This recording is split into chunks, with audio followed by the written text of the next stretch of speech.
ജയിച്ചാലും New York city മേയറായി Zohran Mamdani ഭരിക്കാനായിട്ട് അനുവദിക്കില്ല എന്നാണ് പ്രസിഡന്റ് ട്രംപ് ഇപ്പോൾ വ്യക്തമാക്കിയിരിക്കുന്നത്. ഒരു കമ്മ്യൂണിസ്റ്റുകാരൻ ന്യൂയോർക്ക് നഗരം ഭരിക്കാൻ അർഹനല്ല. ആ നഗരത്തിൻ്റെ ഇന്നേവരെയുള്ള ചരിത്രവും പാരമ്പര്യവും എല്ലാം തകർക്കും. അതുതന്നെ അമേരിക്കയ്ക്ക് ദോഷകരമാകും. ഇതൊക്കെ നേരിടാനായിട്ട് നഗരത്തിന് വേണ്ട വിധത്തിൽ നേരിടാനുള്ള കരുത്ത്, അതിനുള്ള അധികാരങ്ങളെല്ലാം വൈറ്റ് ഹൗസിനുണ്ട് എന്ന് പ്രസിഡന്റ് വ്യക്തമാക്കുകയും ചെയ്തു. എന്ന് പറഞ്ഞാൽ ഭരണം വേണമെങ്കിൽ കേന്ദ്ര ഫെഡറൽ ഗവൺമെൻറ് ഏറ്റെടുക്കാനും മടിക്കില്ല എന്ന് ഇന്ന് വ്യംഗ്യമായ സൂചന. അത് ഇപ്പം പിന്നെ വാഷിങ്ടൺ ഡി സിയെ പറ്റിയും അദ്ദേഹം അത് തന്നെ പറഞ്ഞിട്ടുണ്ട്. വാഷിങ്ടൺ ഡി സി 1971 മുതൽ സ്വതന്ത്രമായിട്ട് ഭരിക്കുന്ന സ്ഥലമാണ്, സ്വതന്ത്ര ഭരണമാണ് അവിടെ നടക്കുന്ന ഇലക്ഷനിലൂടെ, നമ്മുടെ ഡൽഹി പോലെ. അപ്പോൾ അവിടെ വാഷിങ്ടൺ ഡി സിയിലും കുറ്റകൃത്യങ്ങളൊക്കെ പെരുകുന്നു. അങ്ങനെ കാര്യങ്ങളൊന്നും ഭംഗിയായിട്ടല്ല പോകുന്നത്. അതുകൊണ്ട് അവിടുത്തെ ഭരണവും ഏറ്റെടുക്കുന്ന കാര്യം ആലോചനയിൽ ഉണ്ട് എന്നാണ് ട്രംപ് സൂചിപ്പിച്ചിരിക്കുന്നത്. ഇപ്പോൾ അവിടെ മേയറൊക്കെ ഉണ്ട്, മേയറാണ് ഭരിക്കുന്നത്. അവിടെ എല്ലാവിധ സംവിധാനങ്ങളും ഉണ്ട്. പക്ഷേ അത് പോരാ, അവിടെ കുറ്റകൃത്യങ്ങളെല്ലാം കൂടുന്നു എന്ന് ട്രംപ് പറഞ്ഞിരിക്കുന്നു. എങ്ങനെയായാലും മാംദാനി ജയിച്ചു കഴിഞ്ഞാൽ ഭരിച്ചു കളയാമെന്ന് കരുതുന്നത് അത്ര നിസ്സാരമായൊരു കാര്യമാണെന്ന് തോന്നുന്നില്ല, അത്ര എളുപ്പമുള്ള ഒരു കാര്യമാണെന്ന് തോന്നുന്നില്ല. ഇനി ഈ ഇടതും വലതുമുള്ള എല്ലാ ആളുകളും മാംദാനിക്കെതിരെ ഒരുമിച്ചിരിക്കുന്ന ഒരു അപൂർവമായ കാഴ്ചയാണ് നമ്മളിപ്പം ഇവിടെ കാണുന്നത്.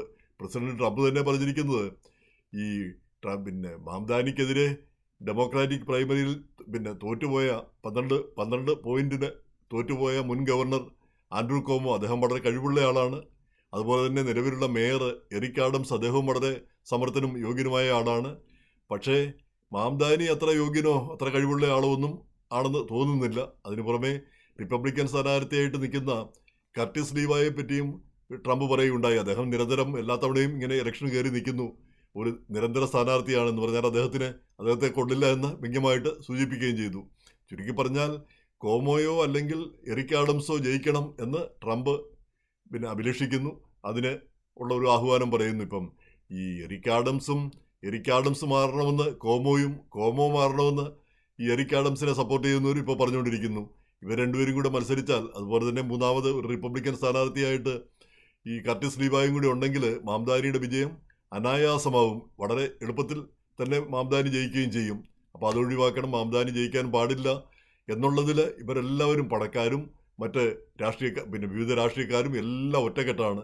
അതോർക്കുമ്പോൾ വാസം പറഞ്ഞാൽ മാംദാനിയെ പറ്റി ഒരു അഭിമാനമാണ് തോന്നുന്നത്. ഒരു ഇന്ത്യക്കാരനാണെന്ന് പറഞ്ഞാൽ നമുക്കറിയാം, ഇന്ത്യക്കാരിൽ പലർക്കും അദ്ദേഹത്തെ ഇഷ്ടമില്ല. ഹിന്ദുത്വയിൽ വിശ്വസിക്കുന്ന ആളുകൾക്ക് ഇഷ്ടമില്ല. കാരണം അദ്ദേഹം പ്രധാനമന്ത്രി മോദിയെ യുദ്ധക്കുറ്റവാളി എന്ന് വിളിക്കുകയും അതുപോലെ തന്നെ ഗുജറാത്ത് കലാപത്തിന് ശേഷം അവിടെ മുസ്ലിങ്ങളുണ്ടോ എന്ന് അന്വേഷിക്കേണ്ട സ്ഥിതി വരികയും ചെയ്തു എന്നൊക്കെയാണ് അദ്ദേഹം പറഞ്ഞത്. അതിനു പുറമെ യഹൂദർക്കെതിരെ പലസ്തീൻ രാജ്യം വേണം, അതുപോലെ തന്നെ യഹൂദർ നടത്തുന്ന കൂട്ടക്കൊല, ഇതിനെയെല്ലാം ചോദ്യം ചെയ്യുന്നു. ഇതെല്ലാം ചോദ്യം ചെയ്യപ്പെടേണ്ടതാണ്. അതുപോലെ തന്നെ ഗ്ലോബൽ ഇന്തിഫാദ വേണം. ഇങ്ങനെ പല കാര്യങ്ങളും, വിവാദപരമായ കാര്യങ്ങളാണ് ഈ മാംദാനി പറഞ്ഞു വെച്ചിട്ടുള്ളത്. പക്ഷേ ഇതിൽ ഏറ്റവും ശ്രദ്ധേയമായ ഒരു കാര്യം, മാംദാനി ഒരു കാര്യവും മറച്ചു വെച്ചിട്ടില്ല. അഭിമാനപൂർവ്വമാണ് പറയുന്നത്, ഞാൻ മുസ്ലിമാണ്. അതുപോലെ തന്നെ ഈ ഗുജറാത്ത് കൂട്ടക്കൊലയെ അപലപിക്കുന്നു. പ്രധാനമന്ത്രി മോദിയെ യുദ്ധക്കുറ്റവാളി എന്ന് വിളിക്കുന്നു. ഈ നേതന്യാഹുവിനെ യുദ്ധക്കുറ്റവാളി എന്ന് വിളിക്കുന്നു. വേണ്ടി വന്നാൽ അറസ്റ്റ് ചെയ്യാനും മടിക്കില്ല, ന്യൂയോർക്ക് സിറ്റിയിൽ വന്നാൽ മേയറാണെങ്കിൽ എന്നൊക്കെ പറയുന്നത്. നേതന്യാഹു അത് പുച്ഛിച്ച് തള്ളിയിട്ടുണ്ട്. അപ്പം അങ്ങനെ ഉള്ള കാര്യങ്ങളെല്ലാം തുറന്നടിച്ച് പറയുകയാണ് ചെയ്തത്. അപ്പം ഒന്നും ഒളിച്ചു വെച്ചിട്ടില്ല. അപ്പം ന്യൂയോർക്ക് സിറ്റിയിൽ നമുക്കറിയാം. അപ്പം ഈ വൈസ് പ്രസിഡന്റ് JD വാൻസ് ഒക്കെ പറയുന്നത് ന്യൂയോർക്ക് സിറ്റിയിലെ വിദ്യാഭ്യാസവും വിവരവുമുള്ള ചെറുപ്പക്കാരാണ് മാംദാനിക്ക് പിന്നിലുള്ളത്. പണവും സാമ്പത്തികവും സൗകര്യമൊക്കെ ഉള്ളവർ. നേരെ മറിച്ച് കറുത്തവർഗക്കാരും പാവപ്പെട്ടവരും ഡിഗ്രി ഇല്ലാത്തവരും ഒന്നും ഇങ്ങേരുടെ കൂടെ ഇല്ല എന്നാണ് പറയുന്നത്. പക്ഷെ അത് മുഴുവൻ ശരിയാകണമെന്നില്ല. കാരണം ഈ ഭരണപക്ഷത്തോടുള്ള ഒരു എതിർപ്പ്, അതായത് സമ്പന്ന വർഗത്തോടുള്ള ഒരു എതിർപ്പ്, ആ ഡിസ്പാരിറ്റി, ഈ ഉള്ളവനും ഇല്ലാത്തവനും തമ്മിലുള്ള ആ വ്യത്യാസം ഏറ്റവും അധികം ഭംഗിയായിട്ട് കാണുന്ന സ്ഥലമാണ് ന്യൂയോർക്ക് സിറ്റി. മൻഹാട്ടനിൽ വലിയ കെട്ടിടങ്ങളിൽ, ഉയരമുള്ള കെട്ടിടങ്ങളിൽ, ഉത്തുംഗ ശൃംഗ അങ്ങനെയുള്ള കെട്ടിടങ്ങളിൽ പണക്കാരെല്ലാം അധിവസിക്കുന്നു. അവരുടേതായ സാമ്രാജ്യങ്ങൾ നിലനിർത്തുന്നു. ഇപ്പുറത്തോട്ട് മാറിക്കഴിഞ്ഞാൽ ബ്രോങ്സിലും ബ്രൂക്ലിനും ഒക്കെ കറുത്തവർഗക്കാരും മറ്റുള്ളവരുമൊക്കെ കഷ്ടപ്പാടിലും ദാരിദ്ര്യത്തിലും കഴിയുന്നു. രണ്ടറ്റം കൂട്ടിമുട്ടിക്കാനായിട്ട് ബുദ്ധിമുട്ടുന്നു. അപ്പോൾ അവരെല്ലാം ഈ മാംദാനിയുടെ ഈ എക്കണോമിക് അജണ്ടയിൽ വീണുപോയി എന്നാണ് വീണുപോയി എന്ന് പറയുന്നതാണ് കുറച്ചുകൂടി ശരിയെന്ന് തോന്നുന്നു. കാരണം ഈ സൗജന്യ വില കുറച്ച് ഗ്രോസറി കിട്ടുക, അതുപോലെ ചൈൽഡ് കെയറിന് കുട്ടികളെ നോക്കാൻ വേണ്ടി സംവിധാനം ഉണ്ടാക്കുക, അതുപോലെ തന്നെ ബസ്സിന് എല്ലാം ഫ്രീ ആയിട്ട് കൊടുക്കുക. ഇനി റെൻറ്റ് കൺട്രോൾ, അത് 1.2 മില്യൺ ആളുകൾ, ഏതാണ്ട് 1.25 ലക്ഷം 10-12 ലക്ഷത്തോളം ആളുകൾ ഈ റെൻറ്റ് കൺട്രോൾഡായിട്ടുള്ള ബിൽഡിങ്ങുകളിൽ താമസിക്കുന്നുണ്ട്. അത് $200-300 കൊടുത്താൽ നല്ല അപ്പാർട്ട്മെൻറ്റൊക്കെ വാടകയ്ക്ക് കിട്ടും. വാടകയ്ക്ക് കൊടുത്തിരിക്കുന്നതാണ് ഈ റെൻറ്റ് കൺട്രോൾഡ് അപ്പാർട്ട്മെൻറ്റ്. അപ്പോൾ അത് വാടകയൊന്നും കൂട്ടില്ല എന്നാണ് മംദാനി പറയുന്നത്.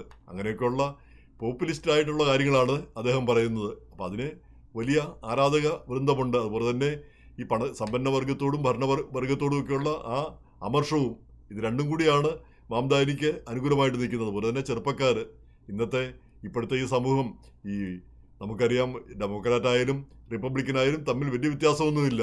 അത് ഈ പൊളിറ്റിക്സ് പഠിപ്പിക്കുമ്പോൾ പറയുന്നൊരു കാര്യമുണ്ട്, ടീഡിൽ ഡി ആൻഡ് ടീഡിൽ ഡം.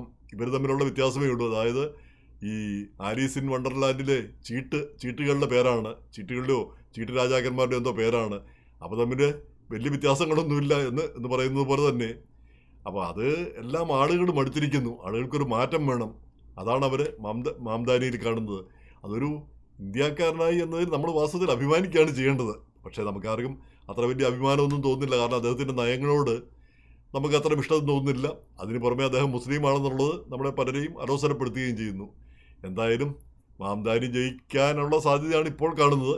ജയിച്ചാൽ ഭരിക്കാൻ കഴിയുമോ, എത്ര കണ്ട് ഭരിക്കാൻ കഴിയും, ഏതെല്ലാം വിട്ടുവീഴ്ചകൾ ചെയ്യേണ്ടി വരും എന്നൊക്കെ നമ്മൾ കാത്തിരുന്ന് കാണേണ്ടി വരും.